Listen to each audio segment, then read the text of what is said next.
Have you been diagnosed with depression and struggle with sadness? Maybe you're scared of being criticized. Loss of interest, aches and pain. Always thinking something terrible. Ask your doctor about Effexor XR. Ask your doctor about Cymbalta. Talk to your doctor about Zoloft. So talk to your healthcare professional. Get with your doctor today. Your doctor. Tell your doctor. Contact your doctor immediately. Talk with your doctor.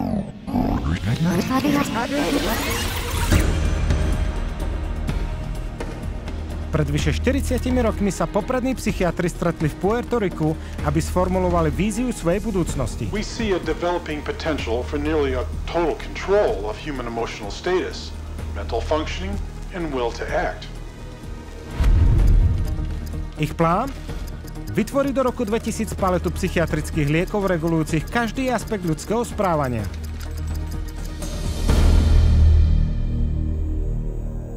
I was diagnosed with depression and put on Paxil. ADD, and I was prescribed Ritalin. Bipolar disorder, and I take lithium. Depression, Effexor, Lexapro. PTSD, Zoloft. I was on Paxil. When they placed me on Zoloft. They gave me Adderall. I was prescribed Sibtamil. Tegretol. Lexapro. Risperdal. Stelazine. Adderall. Concerta. Thorazine. Vyvanse. Lorazepam. Effexor. Clonazepam. Ritalin. Dexamphetamine. Paxil. Cylert. Prozac. Adderall. Elavil. Depakote, Wellbutrin, Seroquel, etc., etc. 100 miliónov ľudí na celom svete užíva psychiatrické lieky. Ako k tomu došlo? Psychiatri ich presvedčili, že sú chorí. They want you to think you're diseased from birth, and that all those experiences of life, childhood and adolescence and teenage years and adulthood and being a senior citizen, that these are all various stages of disease. Because let's face it, we've all been depressed at one time. We've all been anxious at one time. These are normal emotions that we feel. Every emotional and spiritual problem is reduced to a label. And of course, all of those diseases require pharmaceutical treatments. This is big, big business. Zatiaľ, čo vytvárajú tučný príjem, vyhlasujúca za zdravotníckych odborníkov, psychiatri sa vám pokojne priznajú, že ich profesii chýba akákoľvek vedeckosť.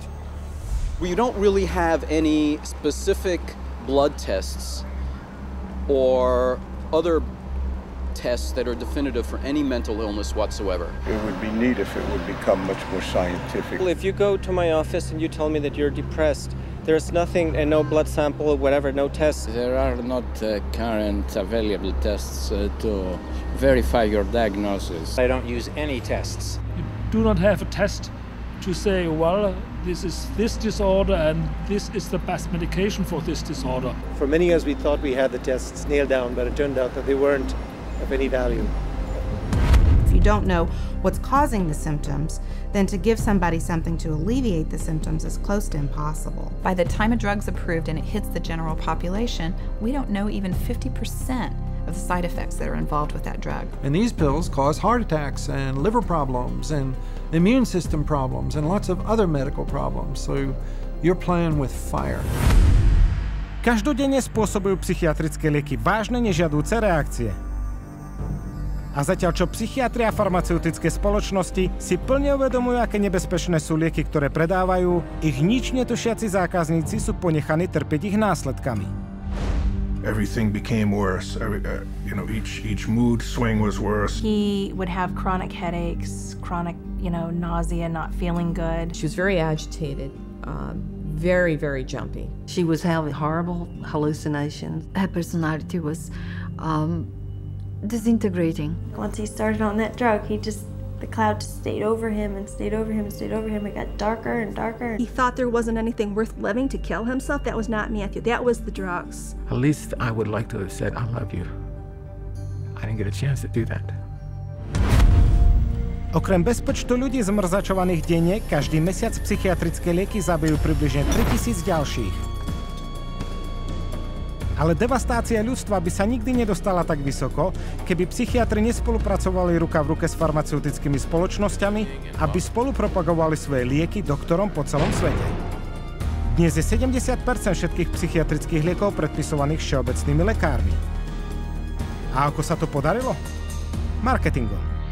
It's about creating a good story that uses science, that convinces a physician to think about writing a prescription. This is not science. This is incredibly effective marketing. It has nothing to do with science. They use what I call statistical contortionism. Basically just skew the numbers, make everything look fantastic, you hide the bad numbers. They're learning every trick in the book. They're evolving into efficient marketing machines, and it's working. There's definitely an unholy alliance between psychiatry and pharmaceutical sales. That's a marriage made in heaven. They're like conjoined twins. They're joined at the wallet.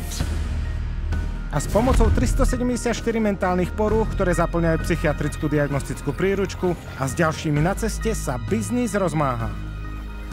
Farmaceutické spoločnosti rozšírili svoj arzenál psychotropných liekov zo 44 v roku 1966 na 174 dnes.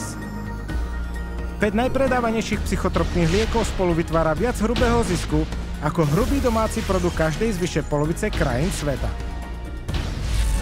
Celkovo si psychiatrický priemysel nahrabe $300 biliónu ročne.